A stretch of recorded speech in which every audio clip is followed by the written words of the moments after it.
Hello, ladies and gentlemen, and welcome back. I'm Terra Cactus. Now,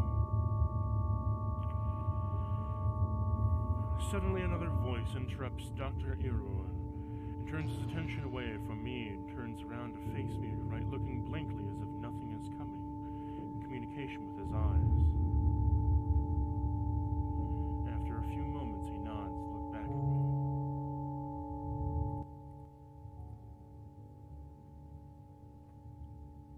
Dear God, this sound.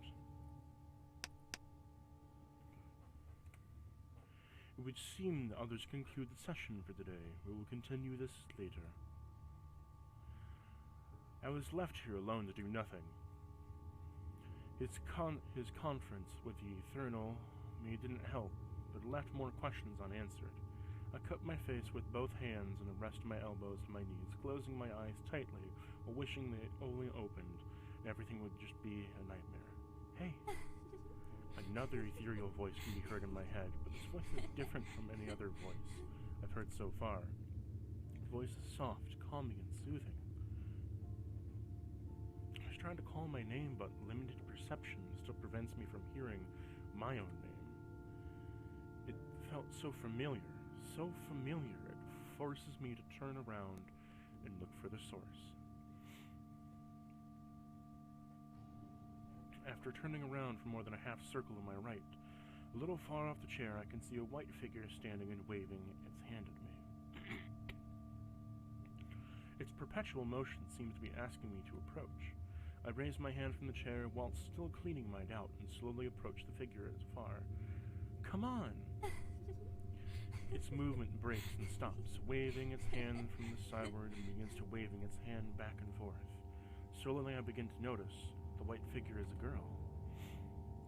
Closer, the white figure, shaped from a noticeable silhouette, just like Dr. Eleanor's black silhouette figure, just a different color. Her hip-long hair sways according to her movement. She wears on one-piece dress and along to her knees the wide-brimmed straw hat. Hurry up! When I was about to at least 15 steps away from her, she lowers herself and began to run away from me. As she's making distance between me and her, I can hear her playful giggles as she wants me to catch her. Wait! She made enough distance before I start to chase her.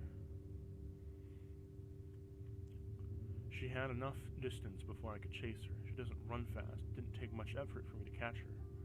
But when I touch her figure, her body breaks into 100 raven flapping wings, flying upwards to disappear into the air. This surprises me to cover my face by crossing my arms. But oddly, her playful giggling voice don't disappear. I can still hear it somewhere.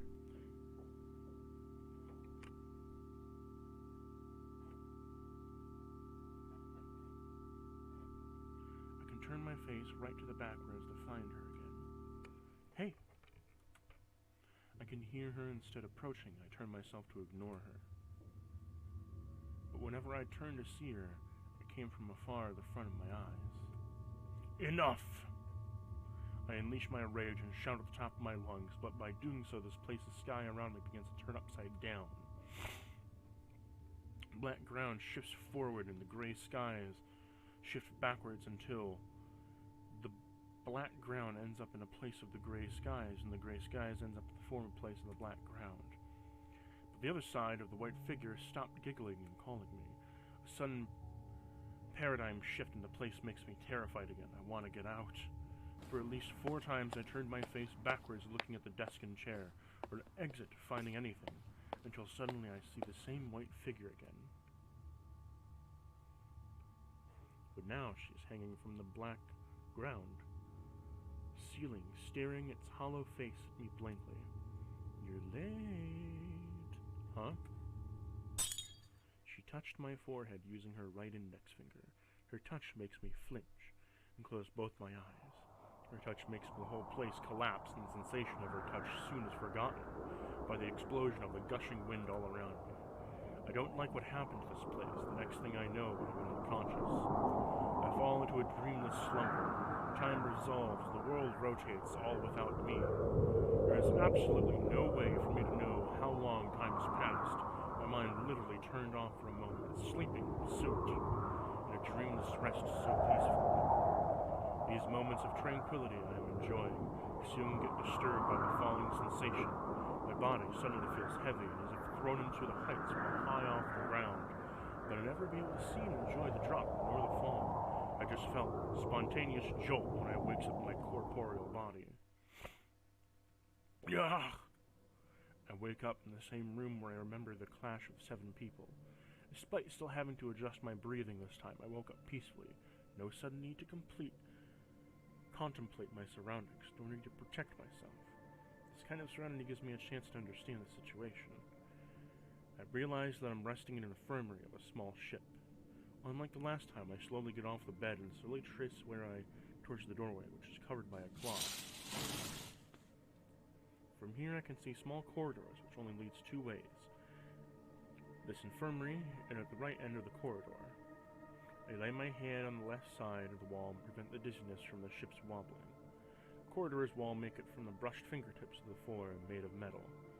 My bare feet can feel the cold touching of the metal surface. Actually, my left hand too, just not as cold as my foot. As I walk, my sight gets disturbed by glitching, ghostly yellow figures wearing lab coats. Their presence almost produces some kind of ambient noise, like a sound chattering crowd. Not too long after the appearance, I can feel a damp sensation under my lip.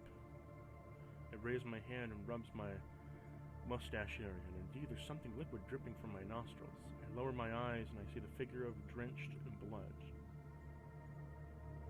Despite me still worrying about my own condition, after I put my head down and my sight strayed, the ghostly yellow figures have disappeared.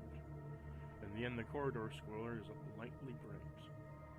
I raise my right hand to cover my eyes and approach the light flashing. Light behind my end of the corridor is enough to blind me.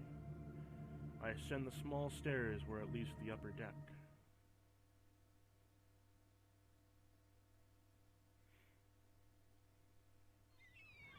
Upon reaching the deck, my eyes slowly adjust to the blinding sunshine. I could have sworn this is the first sunshine and blue skies I've seen in forever. My eyes gradually attempting, I began to understand that this ship is a fishing vessel. On the upper deck, I noticed 4 people lounging around. The first one is sitting on the port side of the deck. He's a sturdy-looking man, knocked from back from the infirmary. The second one is looking at the seas, the port side, slightly farther. The first man is slightly smaller than the first one.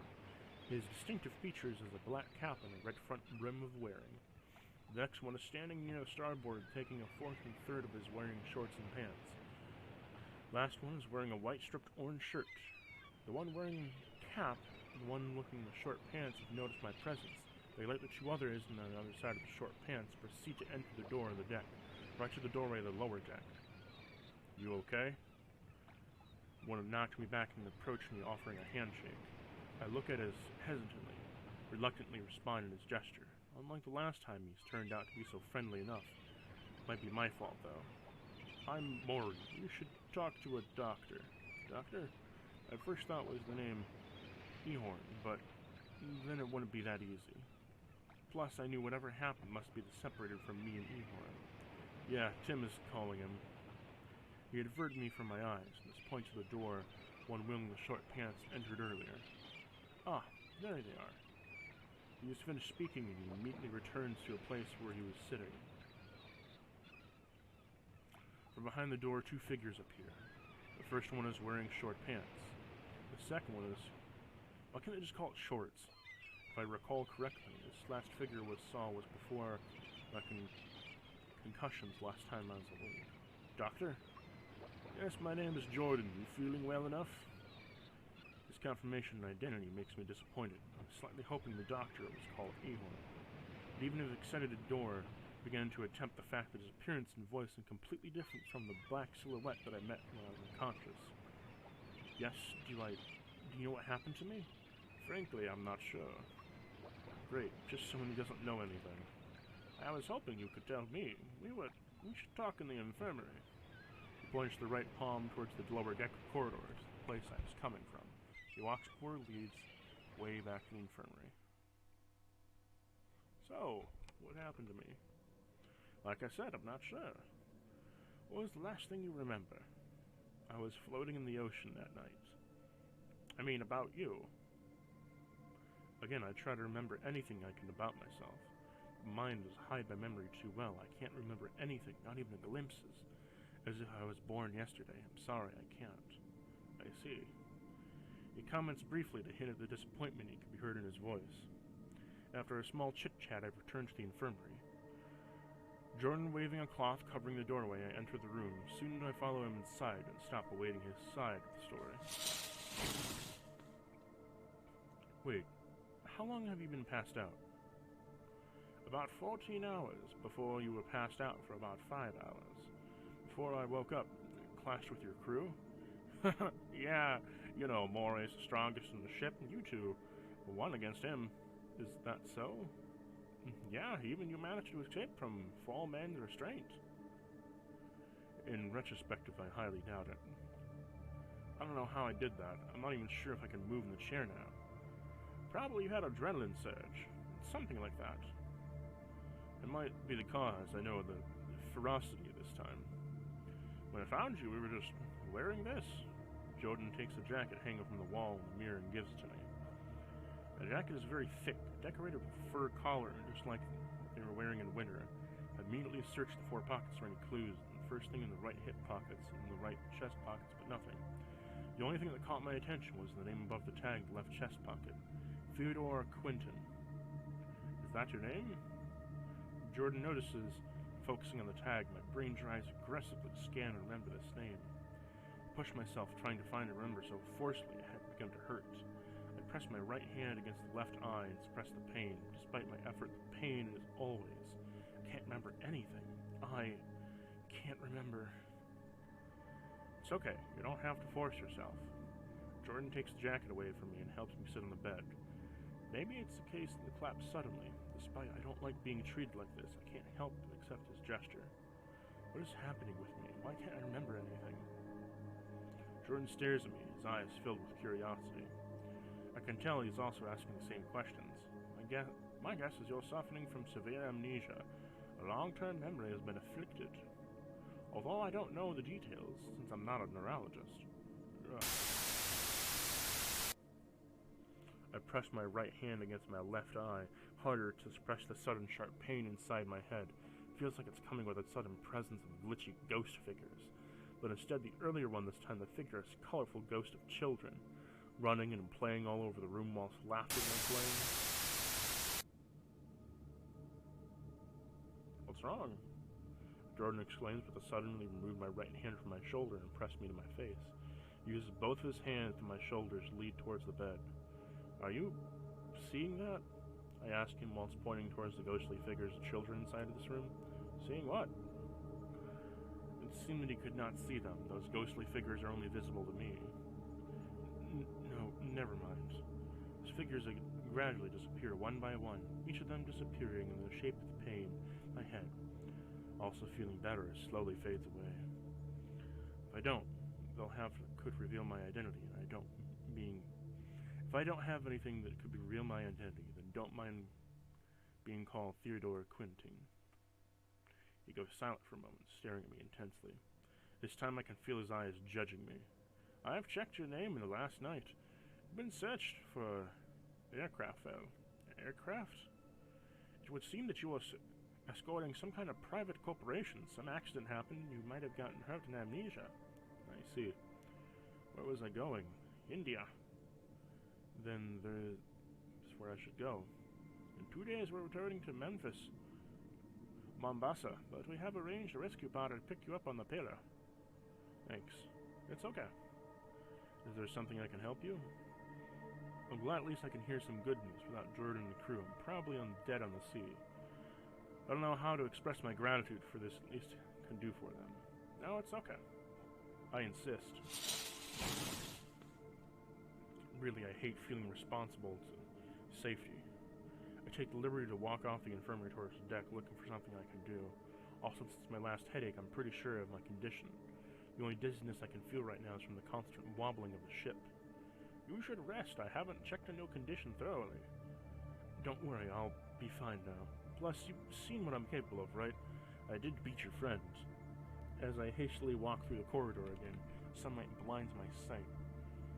Something because I could see the open skies, which I'm unable to do from the open windowless infirmary.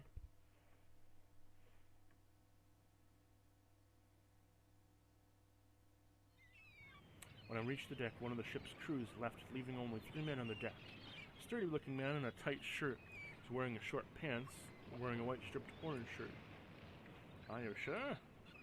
"Yes, I'm a lot better now." The one wearing the short pants notices our presence. He approaches us. With a sigh, would have been seeing cooling argument. "Jordan, what's up?" "Oh, Tim. You properly meet him." "No." "All right, Theodore, this is Tim. Tim, this is here Theodore." Jordan introduces me to him. I think I remember back when I was rampaging in the infirmary.